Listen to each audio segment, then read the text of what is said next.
Oi, Deus, sou eu de novo. Olha, essa frase já diz tudo, né? Quase um jeito de começar a conversa, sem insistência. Totalmente. E dá nome para o devocional que a gente vai explorar hoje, do David Leonardo. A ideia é bem essa: persistir na comunicação com Deus. Lembra aquela passagem, né? Peçam e receberão, batam e a porta será aberta. É essa a vibe. Exato. O livro se propõe a ser, assim, um companheiro diário, sabe?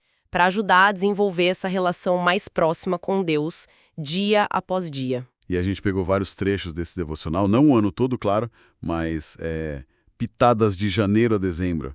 Reflexões para inspirar fé, confiança. Isso. Para viver o evangelho de um jeito mais prático, né? No cotidiano mesmo. Então, nossa missão aqui é mergulhar nessas ideias, nesses extratos, buscar aqueles estalos, os ahá. Vamos lá então. Destacar os temas principais que aparecem nessas leituras. Bom, o primeiro tema é óbvio, né? Essa relação pessoal com Deus. A persistência que está no título. O autor até conta que ouviu alguém orando assim. Ah, é?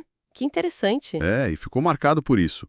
Essa coisa de voltar, de não desistir da conversa. E tem base bíblica forte para isso, né? O livro cita Jacó, por exemplo, que lutou com o anjo. Nossa, verdade. E não largou até ser abençoado, que imagem. É uma imagem de tenacidade mesmo. O autor até faz uma comparação engraçada. Ele fala do interfone moderno e do bater na porta antigamente. Como assim? Tipo, o interfone toca várias vezes com um toque. Mas bater na porta exige ação contínua, sabe? A oração persistente teria esse valor da intenção repetida. Entendi.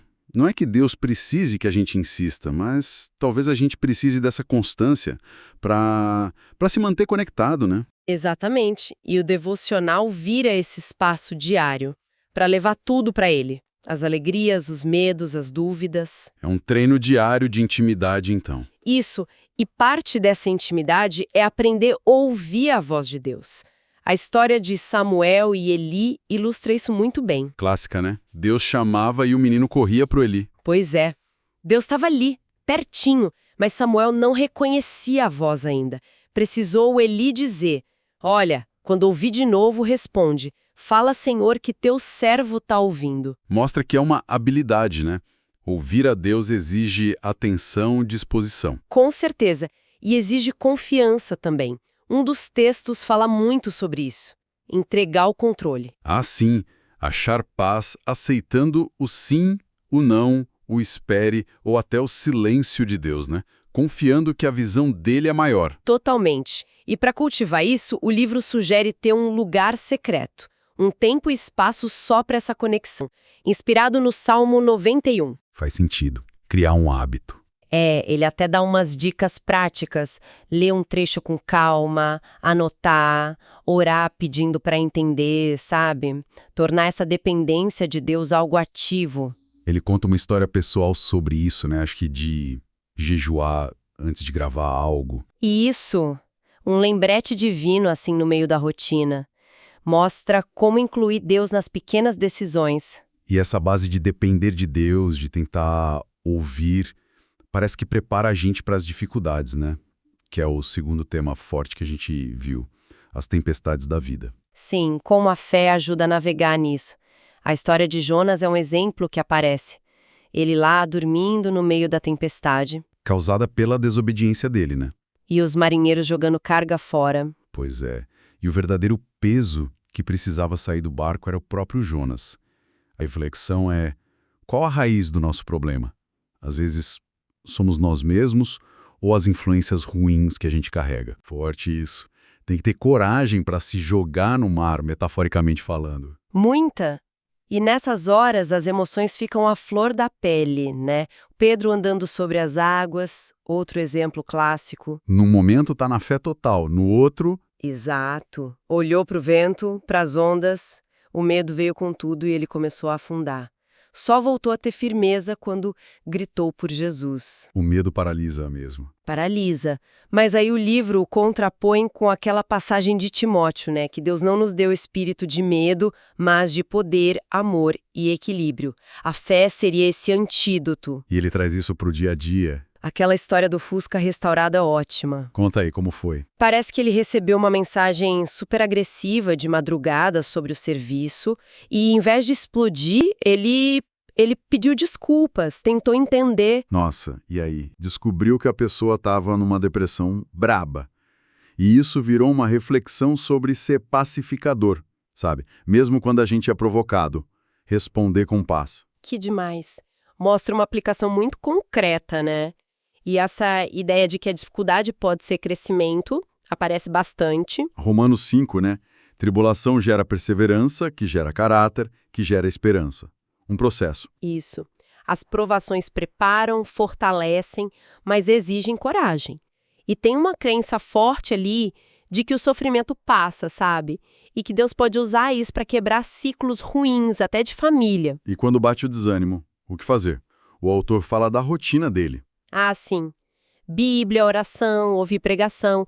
É como se fosse um kit de primeiros socorros para a alma, né? Exato. E lembrar do que Deus já fez. O testemunho. Isso ajuda a lidar com a ansiedade do futuro também. E tem aquela analogia ótima do bolo. Ah, o bolo murcho. Não pode abrir o forno antes da hora. Exato! Não adianta apressar o tempo de Deus. Tem coisa que precisa do tempo certo para dar certo. Senão murcha mesmo. E nesse meio tempo, enquanto espera, a memória é chave, né? Fundamental. Ele fala das memórias de aviso, tipo a queimadura na perna que ensinou ele a ter cuidado com moto. Experiências que protegem. Mas tem o outro lado. Tem. O perigo de esquecer a bondade de Deus. Esquecer o que ele já fez, de onde tirou a gente. Isso leva à ingratidão e enfraquece a fé bem na hora que a gente mais precisa. Então, lembrar das bênçãos passadas é tipo abastecer o tanque da gratidão para o presente? Perfeito. É isso mesmo. E esse processo todo leva ao crescimento, à maturidade, que é o terceiro tema. E crescer dói, né? Como diz um dos provérbios citados, o caminho do preguiçoso tem espinhos. Tem um custo. Ele conta da época de instalador, vendo um jovem médico bem-sucedido e pensando no esforço que aquilo exigiu. Nada vem de graça. E esse crescimento está ligado à maturidade, que pede sabedoria. Gostei da história do filho dele querendo ficar na casa do avô. Ah, sim. Uma situação super comum, né? A criança fazendo birra. Mas a reflexão é sobre a firmeza dos pais. Não por maldade, mas para ensinar resiliência, a lidar com frustração. E a maturidade espiritual, segundo o livro, é para todo mundo, com Jesus como modelo. Isso. E parte de ser maduro é discernir os caminhos de Deus. Mesmo que pareçam, sei lá, um passo para trás pra gente. Às vezes o recuo é estratégico no plano maior, né? Exatamente. E tudo isso acontece num tempo que voa. A brevidade da vida é outro ponto forte. Tiago 4.14. A vida como neblina. Aparece e some. Isso bate fundo. O autor fala como sente o tempo passar rápido. E aí vem a urgência. Viver com intenção. Construir algo com Deus. Valorizar as pessoas agora. O acidente de carro que ele sofreu deve ter sido um choque de realidade nesse sentido. Com certeza. Um lembrete da nossa fragilidade. E aí entra a questão do propósito, do legado. O que fica? O propósito não seria buscar coisas que passam, mas viver para Deus, né? Cumprir a missão. Isso. Ele usa o exemplo da pregação dele, mas também fala de amar a família. E o legado é mais que dinheiro, é um impacto que a gente deixa. Uma missão única para cada um. Aquela parábola da figueira na vinha é interessante para isso. Como essa? Uma figueira que cresce em qualquer lugar foi plantada numa vinha, um lugar preparado para uvas. Ela pode se sentir deslocada ali, mas é ali, naquele lugar específico, que o dono quer que ela dê fruto. A ideia é que Deus nos planta onde podemos ser mais úteis para o reino, mesmo que a gente não entenda ou se sinta fora do lugar. Poxa, que legal isso. Confiar no propósito do lugar onde a gente está. E a história de José, então, é o resumo de tudo isso, né? Total. Vendido, preso, só coisa ruim aparentemente. Mas no fim, ele olha para trás e vê. Tudo foi preparo. O que os irmãos fizeram pro mal, Deus transformou em bem. A dor vira propósito. A vergonha vira honra. É uma mensagem muito forte de que nada é em vão nas mãos de Deus. Sofrimento molda e gera fruto. Exato. E essa transformação se aplica também às nossas palavras, às nossas ações, aos relacionamentos. que é o nosso quarto tema. O poder das palavras. Nossa, isso é muito batido no livro. Provérbios direto, guarda a boca, guarda a vida, morte e vida no poder da língua. A boca fala o que está no coração, né? O chamado é para usar palavras certeiras, que constroem, que dão vida. Controlar a língua é sinal de autocontrole. Tem uma história de um amigo desencorajando o outro que queria fazer marcenaria. Palavras que matam sonhos, né? Exatamente. E aí entra a questão de discernir o que é crítica e o que é conselho. Eclesiastes alerta para não dar ouvido a tudo. Mas Provérbios fala para ouvir o sábio, né?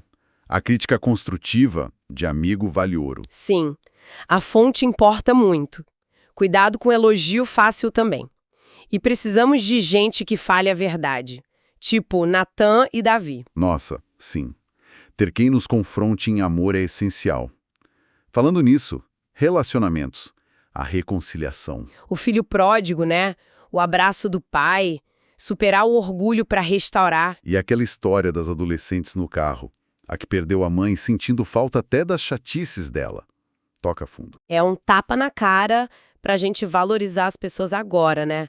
Com amor, perdão, humildade. E escolher bem com quem a gente anda, né? Provérbios 13, 20. Anda com sábio, fica sábio. Anda com tolo. Sofre as consequências. A influência é gigante. O livro sugere que Deus até mexe no nosso círculo de amigos para a gente crescer. O autor fala da experiência dele com amigos que o levaram para baixo e outros que o inspiraram para cima. Faz todo sentido. Total. E por último, nesse tema, a autorresponsabilidade. Gálatas 6,7. O que plantar, vai colher. Ah, chega de culpar o estagiário, né? Ou o inimigo se levantou. Pois é, reconhecer a nossa parte. Muitas coisas são fruto das nossas escolhas. Tem que ter integridade. O sim ser sim, o não ser confiável. Então, resumindo tudo, o livro traça um caminho, né? Relação pessoal e insistente com Deus, aprender a ouvir, confiar. Enfrentar as dificuldades com fé, buscando crescer na dor, lembrando da bondade passada dele. Amadurecer, viver o propósito, ciente de que a vida é curta, construir um legado. E cuidar muito das palavras e dos relacionamentos. Escolher bem, perdoar, ser íntegro, assumir a responsabilidade. Olhando assim, parece que a linha que une tudo é a transformação que essa conexão com Deus pode trazer, né? Com certeza. Desde como a gente lida com o medo, até o que a gente deixa de legado, tudo passa por essa relação. É um redirecionamento da vida. E pensando nisso tudo, propósito, legado, tempo voando, fica uma pergunta, né? Que pequena atitude a gente podia começar hoje, inspirada nisso, mas que pudesse ter um eco lá na frente? Algo simples, mas intencional. Boa pergunta. Ou então sobre o ouvir a voz de Deus. Como a gente pode, na prática, cultivar essa escuta? Criar uns espacinhos de silêncio no meio da correria toda, sabe? Como seria isso no dia a dia? Para pensar mesmo, muita coisa rica nesses trechos. Um convite para olhar para dentro e para cima. Com certeza. Vale a pena essa reflexão contínua.